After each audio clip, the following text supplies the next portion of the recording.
Governor Abbott is not listening to the Biden administration's rules and regulations and has basically just said, no, we're not going to abide by them. Texas does not have the ability, according to the Constitution, to make foreign policy, which is what border control is. So they're circumventing, or trying to circumvent, what's going on with the Biden administration. At the same time, you have the Republicans openly saying they will not do anything to fix the border crisis that they created as long as Joseph Biden is president. They only want to do it if it's a Republican president. And that really is not going to help anyone. The last time a southern state did not listen to the federal government was 1958. And Dwight David Eisenhower, a former five-star general and head of the military under SHAEF in World War II, sent the National Guard in to enforce the law. I think that they should have done more than just enforced. I think they should have eliminated the people that were that repugnant, but that's not what happened. It would have sent a message and would have solved the racism, because those people that hate would have been dead. And their children, their grandchildren are perpetrating the same hate against the same people how many years later? 1958. And you have Oklahoma, which is adjacent to Texas, going after Hispanics and people who look like Hispanics. In Texas, you have pregnant women and brown people being pulled over by Texas state laws because they're profiling based on the color of your skin. Gee, that's illegal. So, while Texas thinks it's big and bad, Fort Hood is in Texas. Fort Sill is in Oklahoma. That's where they train artillery in the tanks. The 82nd Airborne is in North Carolina. We can take care of the problem domestically.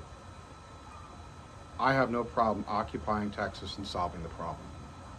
And while they're at it, take their stupid grid system off of Texas's own grid and put it on the national grid. And force them to obey the Constitution. And if Abbott gets pushed down on his... I was going to say very bad things that are not productive. I don't like Abbott, and I don't like Ken Paxton.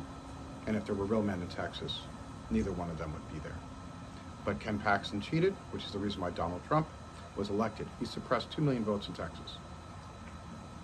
That's the reason why Roe v. Wade was struck down. Ken Paxton's part of that too. So when we get to people on insurrection, Jack Smith, get his ass too. Abbott said, the only thing we're not doing is killing the migrants because that's murder. Yeah, it's murder.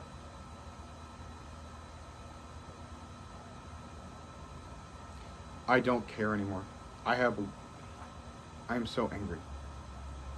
There are people starving in Texas. Abbott turned away money for children to eat over the summer. Uvalde, we found out, was because cops don't train and are not willing to put their life on the line to protect children during a shooting. I was in a classroom from 1995 to 2020. In 2000, Barry Gruno was killed by Nathaniel Brazil at Lake Worth Middle School on the last day of school. I was 30. I was 29. I was almost 30. He left behind a child who is now 24.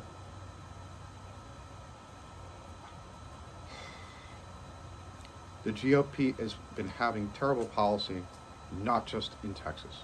We are number 2 behind Texas with the most amount of books banned in Florida. Last year we got 1,600 under Ron DeSantis. And he talks about educational freedom. What a fucking oxymoron. Greg Abbott needs to fuck around and find out. Joseph Biden needs to give him the answer. And you know what? It's the South. They've had explaining to do before by the military.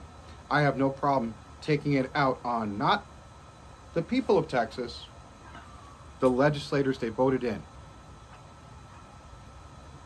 I don't want to hurt Texans. I want to hurt the people that are trying to hurt other Texans, the Republican Party.